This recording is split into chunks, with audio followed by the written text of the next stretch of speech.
After two gritty wins to start the series, it looked like the Knicks had the upper hand. But then the Celtics came in and flipped everything on its head, not with some magical offensive burst, but by tearing apart New York's offense piece by piece. What happened wasn't just a loss. It was an exposure, an unmasking, a brutal reminder that playoff basketball is a different beast and that the Celtics are built for it in ways the Knicks just aren't. Boston didn't just beat New York, they pulled back the curtain on their biggest flaw. And now that it's out in the open, there's no hiding it anymore. The turning point wasn't flashy.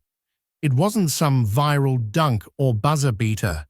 It was a game plan. A calculated surgical dismantling of everything the Knicks want to do on offense. After going down 0-2 on their own floor, Boston walked into Madison Square Garden and left with a 22-point win, not by playing perfect basketball, but by turning the Knicks' own system against them. From the opening tip, the Celtics were prepared for every action New York tried to run. They didn't overreact to ISO plays. They didn't panic against ball screens. They simply trusted their personnel and forced the Knicks into the exact shots Boston wanted them to take. The Jays, Tatum and Brown, took the challenge head-on.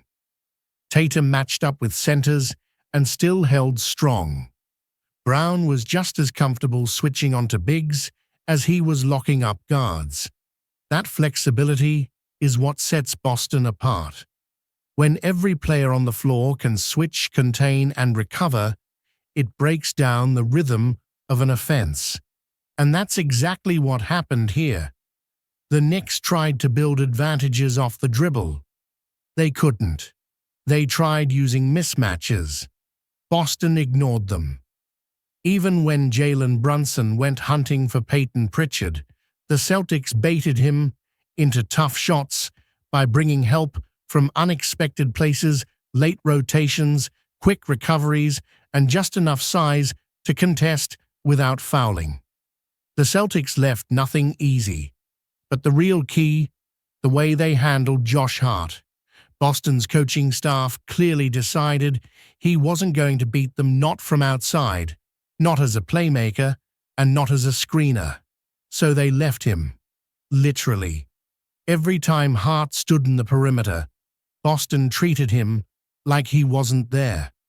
Al Horford, Kristaps Porzingis, and even Luke Kornet used that space to sag off and guard the rim instead. No closeouts, no respect, just daring him to shoot, and he couldn't make them pay. That set off a chain reaction. With Hart being ignored, the floor shrunk. Drives became harder. Brunson and OG Anunoby had nowhere to go. And whenever the Knicks tried to use Hart in a screen, Boston simply dropped back and swallowed up the paint. Even when they tried using him as a cutter or placing him in the dunker spot, it just brought Boston's shot blockers even closer to the basket. Nothing worked. When Mitchell Robinson checked in, things got even worse. Boston immediately went to the foul strategy. They wrapped him up the second he touched a rebound, knowing full well he'd likely miss the free throws. It was smart, cold, and completely effective. Robinson, who's crucial to the Knicks' interior defense and offensive rebounding, was played off the floor in under 20 minutes. That one move alone took away one of New York's most reliable pressure points. Boston didn't need to gamble. They just trusted their principles.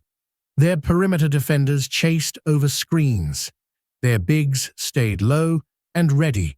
Every time the ball moved, the Celtics were one step ahead, rotating with purpose and urgency. No confusion, no missed assignments, just clean, smart defense that dictated the flow of the game. And that's where the Knicks' biggest issue comes to light. spacing and shooting, or more specifically, the lack of it. With Hart on the floor, the defense collapses. With Robinson in, it gets worse. Even Precious Achiuwa didn't change the equation. The Celtics ignored him too. The problem isn't just one player, it's the structure. The Knicks are built to grind, but against elite defensive teams, that grind turns into a slog. And without consistent outside threats, the whole offense stalls out. By halftime, the Knicks had just 46 points. By the final buzzer, only 93. Not a single adjustment changed the story. Boston left them with nowhere to go and no answers to give. The Celtics didn't need a blowout to prove a point, they just needed a plan. And what they showed is that when you take away New York's ability to pressure the rim, they don't have much else to fall back on. That's not just a bad night. That's a red flag.